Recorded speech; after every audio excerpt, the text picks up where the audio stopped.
Hi friends, ആദർശിൻ്റെയും നയനയുടെയും പുതിയൊരു episode റിവ്യൂയിലേക്ക് എല്ലാവർക്കും സ്വാഗതം. നിങ്ങൾ ആദ്യമായിട്ടാണെങ്കിൽ ഈ ചാനൽ കാണുന്നതെങ്കിൽ ഒന്ന് ലൈക്ക് ചെയ്തും സബ്സ്ക്രൈബ് ചെയ്തും ഒന്ന് സപ്പോർട്ട് ചെയ്തേക്കണേ. അപ്പോൾ നമ്മൾ എപ്പിസോഡ് സ്റ്റാർട്ട് ചെയ്യുമ്പോൾ തന്നെ ആദ്യം കാണിക്കുന്നത് നന്ദുവും കനകയും ഗോവിന്ദനും ഒക്കെ കൂടി ഓട്ടോയിൽ വന്ന് ഇറങ്ങുന്നുണ്ട് കേട്ടോ. ഇത് ബാൽക്കണിയിൽ നിന്ന് നമ്മുടെ ആനി കാണുന്നുണ്ട് കേട്ടോ. അപ്പോൾ ഇങ്ങനെ ആനി കണ്ടുകൊണ്ട് ഇങ്ങനെ സന്തോഷത്തോടു കൂടി ഇങ്ങനെ ചിരിച്ചുകൊണ്ട് തിരിയുമ്പോഴത്തേക്കിനും ദേ നിൽക്കുന്നു നമ്മുടെ അനാമിക പുറകിൽ. അപ്പോഴത്തേക്കിനും ആഹാ, എന്താടാ നിനക്ക് വലിയ സന്തോഷമായില്ലേ അവൾ വന്നത്? ഞാൻ വരില്ലെന്ന് പറഞ്ഞിട്ടും അവൾ ഇങ്ങോട്ട് കെട്ടിയൊരുങ്ങി വന്നിരിക്കുന്നത് നിന്നെ കാണാണെന്ന് എനിക്കറിയാം എന്നൊക്കെ ഇങ്ങനെ അനാമിക പറയുമ്പോഴത്തേക്കിനും അനി പറയുന്നുണ്ട്, എന്നെ കാണാൻ വേണ്ടിയിട്ടല്ല നന്ദു വന്നത്. ഇതേ ഇവിടെ നടക്കുന്നത് നന്ദുവിൻ്റെ ചേച്ചിയുടെ 5ാം മാസ ഫംഗ്ഷനാണ്. അപ്പോൾ മുത്തശ്ശിയും മുത്തശ്ശനും ഒക്കെ വിളിച്ചിട്ടാണ് നന്ദു ഇവിടെ വന്നിരിക്കുന്നത്. പിന്നെ നയനേട്ടത്തി പറഞ്ഞിട്ട് കൂടിയാണ്. ഇപ്പോൾ നയനേട്ടത്തിക്കാണ് ഈ വീട്ടിൽ ഇപ്പോൾ എല്ലാവർക്കും നയനേട്ടത്തിനെയാണ് ഇഷ്ടം.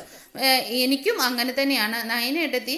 അപ്പോൾ മുത്തശ്ശനും മുത്തശ്ശിയൊക്കെ നയനേട്ടത്തിയുടെ വാക്കുകൾക്കാണ് വില കൽപ്പിക്കുന്നത്, അല്ലാതെ നിന്റെ വാക്കുകൾക്കല്ല എന്നും പറഞ്ഞിട്ട് അനി ഇങ്ങനെ തിരിഞ്ഞു പോകുന്നുണ്ട് കേട്ടോ. അപ്പോൾ അനാമികയ്ക്ക് നല്ല ദേഷ്യം വരുന്നുണ്ട്. എന്നിട്ട് അനാമിക പറയുന്നുണ്ട്, അല്ലെങ്കിൽ തന്നെ എനിക്ക് നീ അവളെ മനസ്സിൽ വെച്ചുകൊണ്ട് നടക്കുന്ന നിന്നോട് എനിക്ക് വെറുപ്പാണ് എന്ന് പറയുമ്പോഴത്തേക്കിനും അനി ചോദിക്കുന്നുണ്ട്, പിന്നെ എന്തിനാ നീ ഇങ്ങനെ കടിച്ചു തൂങ്ങി നിൽക്കുന്നത്?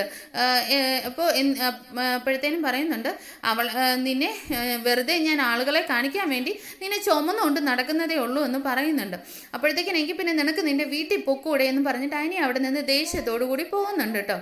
പിന്നീടായിട്ട് കാണിക്കുന്നത് അവരുള്ളിലേക്ക് കയറി വരുമ്പോഴത്തേക്കിനും നവ്യാണെങ്കിൽ നല്ല സുന്ദരിയായിട്ട് ഒരുങ്ങി പെട്ടെന്ന് അവരുടെ അടുത്തേക്ക് ഓടി ചെല്ലുകയാണ്. എന്നിട്ട് കനകനെ ഇങ്ങനെ ചെന്ന് കെട്ടിയൊക്കെ പിടിക്കുന്നുണ്ട് കേട്ടോ.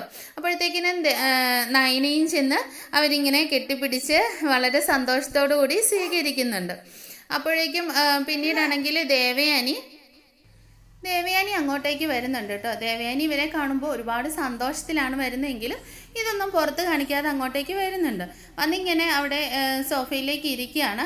അപ്പോഴേക്കും നമ്മുടെ കനക ചോദിക്കുന്നുണ്ട്, എങ്ങനെയുണ്ട് ദേവേച്ചി, ഇപ്പോൾ എങ്ങനെയുണ്ട്, സുഖമായോ എന്നൊക്കെ ചോദിക്കുമ്പോഴത്തേക്കിനും ദേവയാനി പറയുന്നുണ്ട്, ഏതോ ഒരു നല്ല പെൺകുട്ടി എനിക്ക് കറക്റ്റ് സമയത്ത് കരൾ തന്നുകൊണ്ട് ഇങ്ങനെയൊക്കെ അങ്ങ് ജീവിച്ചു പോകുന്നു എന്നിങ്ങനെ പറയുമ്പോഴത്തേക്കിനും നയനയും നമ്മുടെ കനകയും എല്ലാവരും ഇങ്ങനെ പരസ്പരം മുഖത്തോട്ട് മുഖം നോക്കി ഒന്നും മിണ്ടാത്ത അവസ്ഥയിൽ ഇങ്ങനെ നിൽക്കുമ്പോഴത്തേക്കിനും പെട്ടെന്ന് നയന പറയുന്നുണ്ട്, ഇന്ന് ചടങ്ങിന് വേണ്ടിയിട്ടുള്ള എല്ലാ പലഹാരങ്ങളും അമ്മയാണ് ഉണ്ടാക്കിയത് എന്നിങ്ങനെ പറയുന്നുണ്ട് കേട്ടോ. അപ്പോഴേക്കും കനക പറയുന്നുണ്ട്, അതെയോ എന്ന് പറയുമ്പോഴത്തേക്കിനും എനിക്കിപ്പോൾ ആരെയും വിശ്വാസമില്ല അടുക്കളയ്ക്ക്, അതുകൊണ്ട് ഞാൻ ആരെയും അടുക്കളയിൽ കയറ്റാറുമില്ല എന്നിങ്ങനെ പറയുമ്പോഴത്തേക്കിനും എന്നിട്ട് ദേവയാനി പറയുന്നുണ്ട്, ആരെപ്പോഴാ എന്താ കലക്കി തരികയെന്ന് പറയാൻ പറ്റില്ലല്ലോ. ഞാൻ മരണത്തിന് മുമ്പിൽ അടുക്കളയിലിരുന്ന ഒരു ഗ്ലാസ് പാല് കുടിച്ചിട്ടാണ് ഞാൻ മരണം വരെ നേരിൽ കണ്ടിട്ടാണ് ഇപ്പോൾ തിരിച്ചു വന്നിരിക്കുന്നത് എന്നിങ്ങനെ പറയുന്നുണ്ട് കേട്ടോ. അപ്പോഴേക്കും ഗോവിന്ദൻ ചോദിക്കുന്ന, ആരെയും വിശ്വാസമില്ലേ എന്നിക്കുമ്പോഴത്തേന് ഇല്ല, പ്രത്യേകിച്ച് എൻ്റെ മരുമോളെ എന്ന് പറയുന്നുണ്ട് കേട്ടോ. അത് കഴിഞ്ഞിട്ട് ദേവയാനി അവർക്കിങ്ങനെ ഫീൽ ചെയ്തൊന്ന് മനസ്സിലാവുമ്പോഴത്തേക്കിനും ദേവയാനി പെട്ടെന്ന് എഴുന്നേറ്റിട്ട് പറയുന്നുണ്ട്, നിങ്ങളേതായാലും ചടങ്ങിനായിട്ട് എത്തിയതല്ലേ, ഞാൻ കുടിക്കാൻ എന്തെങ്കിലും എടുക്കാമെന്നും പറഞ്ഞിട്ട് അവിടെ നിന്ന് പോകുന്നുണ്ട് കേട്ടോ.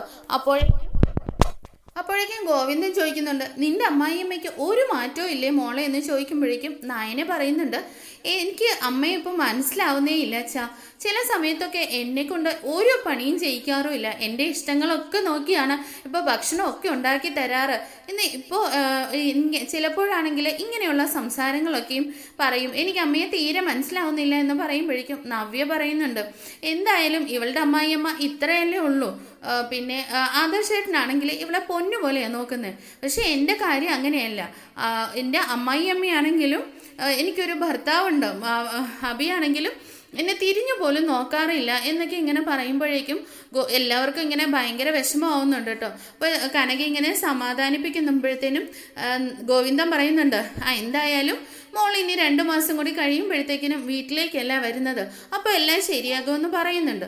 അപ്പോഴേക്കും നവ്യ പറയുന്നുണ്ട്, ഇല്ല ഇല്ല അച്ഛാ, അവരൊരിക്കലും നന്നാവുമെന്ന് എനിക്ക് തോന്നുന്നില്ല. പിന്നെ എന്തെങ്കിലുമൊക്കെ എല്ലാം ശരിയാകുമെന്ന ഒരേ ഒരു പ്രതീക്ഷയിലാണ് ഞാനിപ്പോൾ ജീവിച്ചു പോകുന്നതെന്നൊക്കെ പറഞ്ഞ് ഇങ്ങനെ വളരെ വിഷമത്തോടു കൂടി ഇങ്ങനെ നവ്യ നിൽപ്പുണ്ട് കേട്ടോ.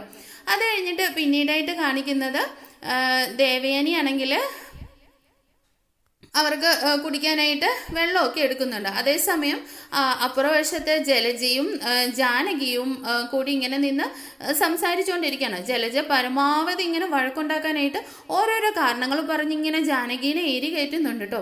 എനിക്കറിയാം ആ നയനിയാണ്. അവള് അനാമിക മോള് വിളിച്ചു പറഞ്ഞിട്ടും ഇങ്ങോട്ട് വരണ്ടെന്ന് പറഞ്ഞിട്ടും ആ നന്ദുവിനെ വരുത്തിയതേ ആ നയനെ തന്നെയാണ്.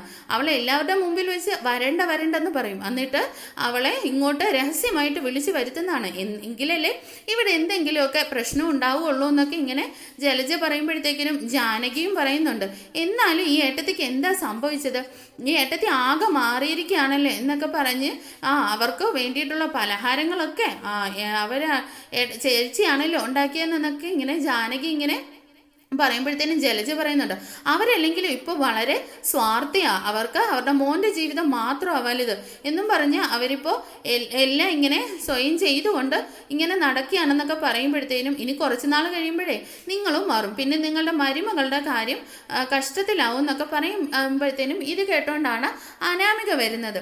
അനാമിക വരുമ്പോഴത്തേക്കിനും ഇനിയിപ്പോൾ ഞാനിവിടെ നിന്ന് പോവാതെ ഒന്നും ശരിയാവില്ലെന്ന് തോന്നില്ല, ഇനിയിപ്പോൾ ഞാൻ ഇവിടെ നിന്ന് ഇറങ്ങേണ്ടി വരും എന്നൊക്കെ ഇങ്ങനെ പറഞ്ഞുകൊണ്ട് വരുമ്പോൾ ത്തേക്കിനും ജാനകി പറയുന്നുണ്ട്, ഇല്ല മോളെ, ഈ അനന്തപുരി തറവാട്ടിൽ ഒരു പുരുഷന്മാരും സ്ത്രീകളെ ഉപേക്ഷിച്ച ചരിത്രമില്ല, അതുകൊണ്ട് മോളുടെ കൂടെ എന്നും ഞാനുണ്ടാവും, ഞാനൊരിക്കലും മാറില്ല എന്നൊക്കെ ഇങ്ങനെ പറയുന്നുണ്ട് കേട്ടോ. അപ്പോഴത്തേക്കിനും ജലജ പറയുന്നുണ്ട്, അതൊക്കെ നോക്കി ഇങ്ങനെ ഇരുന്നോ എന്നും പറഞ്ഞിട്ട് ജലജ ഇവിടുന്ന് ഞാൻ പോവുകയാണെന്നും പറഞ്ഞിട്ട് അവിടെ നിന്ന് പോകുന്നുണ്ട് കേട്ടോ. അത് കഴിഞ്ഞിട്ട് പിന്നീടായിട്ട് കാണിക്കുന്നത് നമ്മുടെ ചടങ്ങുകളൊക്കെ തുടങ്ങിയാണ്. എല്ലാവരും എത്തിയിട്ടുണ്ട്. നവ്യ ഇറങ്ങി വരുമ്പോഴത്തേക്കിനും മുത്തശ്ശി വന്ന് പറയുന്നുണ്ട്, മോളിവിടെ വന്ന് ഇരിക്കുക, എന്തി അബിയും ജലജയൊന്നും ഇതുവരെ എത്തിയില്ലേ എന്നും ചോദിക്കുന്നുണ്ട്. അപ്പോഴത്തേക്കിനും ജലജ അങ്ങോട്ടേക്ക് വരുന്നുണ്ട്. ഞാൻ വന്നായിരുന്നു, അപ്പോൾ ഇവർ വന്നത് കണ്ടില്ലേ, നവ്യയുടെ അച്ഛനും അമ്മയും വന്നത് കണ്ടില്ലേ, ഇവർക്ക് കുടിക്കാൻ എന്തെങ്കിലും കൊടുത്തോ എന്ന് ചോദിക്കുമ്പോഴത്തേനും രാജാവ് റാണിയൊന്നും അല്ലല്ലോ ഇങ്ങോട്ട് വന്നത്, ഞാൻ കുടിക്കാൻ എടുക്കാം എന്നും പറഞ്ഞിട്ട് ജാനകിയും കൂട്ടി ജലജ അവിടെ നിന്ന് പോകുന്നുണ്ട് കേട്ടോ.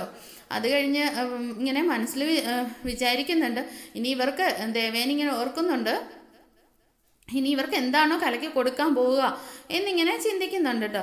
അത് കഴിഞ്ഞിട്ട് പിന്നീടായിട്ട് കാണിക്കുന്ന അബി മുകളിൽ നിന്ന് ഇറങ്ങി വരുന്നുണ്ട്.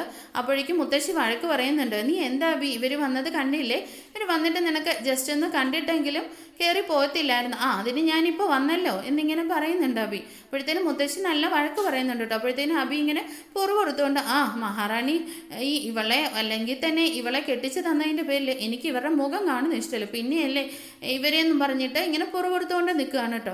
മുത്തശ്ശി രണ്ടുപേരെയും കൂടെ വിളിച്ചാൽ അവിടെ ഇരുത്തുന്നുണ്ട്. അങ്ങനെ ചടങ്ങുകളൊക്കെ തുടങ്ങുമ്പോഴത്തേനും മുത്തശ്ശി പറയുന്നുണ്ട്, മുത്തശ്ശൻ ഇന്ന് ചടങ്ങിനില്ല, അത്യാവശ്യമായിട്ട് ഒരു മരണം ഉണ്ടായി, അതുകൊണ്ട് മുത്തശ്ശൻ പോയിരിക്കുകയാണ്, അതുകൊണ്ട് എന്ന് പറയുമ്പോഴത്തേക്കിനും ജയനും പറയുന്നുണ്ട്, ഞങ്ങൾക്കും പോകേണ്ടതായിരുന്നു, എന്നാൽ അച്ഛൻ പറഞ്ഞു ഇവിടുത്തെ ചടങ്ങുകളൊക്കെ കഴിഞ്ഞിട്ട് വന്നാൽ മതിയെന്ന്, അതുകൊണ്ടാണ് ഞങ്ങൾ പോവാതിരുന്നതെന്ന് ഗോവിന്ദനോടായിട്ട് പറയുന്നുണ്ട് കേട്ടോ. ഇങ്ങനെ ചടങ്ങുകളൊക്കെ നടക്കാൻ തുടങ്ങിയാണ്. അപ്പോഴേക്കും മുകളിൽ നിന്ന് അനിയും നമ്മുടെ അനാമികയും കൂടി ഇറങ്ങി വരുന്നുണ്ട് കേട്ടോ. അപ്പോൾ നമ്മുടെ നന്ദുവും ഇങ്ങനെ നിൽക്കുകയാണ്. അനി വരുന്നത് കാണുമ്പോഴത്തേനും നന്ദുവിൻ്റെ മനസ്സിൽ ഒരുപാട് സന്തോഷവും, നന്ദു ഇങ്ങനെ നോക്കി ചിരിക്കുന്നുണ്ട് കേട്ടോ. അപ്പോഴത്തേക്കിനും അനിയും ഇങ്ങനെ മുഖത്തോട്ട് നോക്കി നന്ദുവിനെ നോക്കി ചിരിച്ചുകൊണ്ടാണ് ഇറങ്ങി വരുന്നത്. ചടങ്ങുകൾക്കായിട്ട് നിൽക്കുമ്പോഴത്തേക്കിനും നന്ദുവിൻ്റെ ഓപ്പോസിറ്റ് സൈഡിലായിട്ടാണ് നമ്മുടെ അനിയും അനാമികയും കൂടി നിൽക്കുന്നത്. അപ്പോൾ ഇങ്ങനെ നന്ദുവും അനിയും കൂടി പരസ്പരം ഇങ്ങനെ മുഖത്തോട് മുഖം നോക്കി ചിരിച്ചുകൊണ്ട് നിൽക്കുകയാണ് കേട്ടോ. ഇത് കണ്ടിട്ട് അനാമികയാണെങ്കിൽ നന്ദുവിൻ്റെ മുഖത്ത് നോക്കും, അനിയുടെ മുഖത്ത് നോക്കും. അങ്ങനെ ആകെപ്പാടെ കലി തുള്ളി നിൽക്കുന്ന അനാമികയെ കാണിച്ചുകൊണ്ടാണ് എപ്പിസോഡ് തീരുന്നത്. Thank you for watching.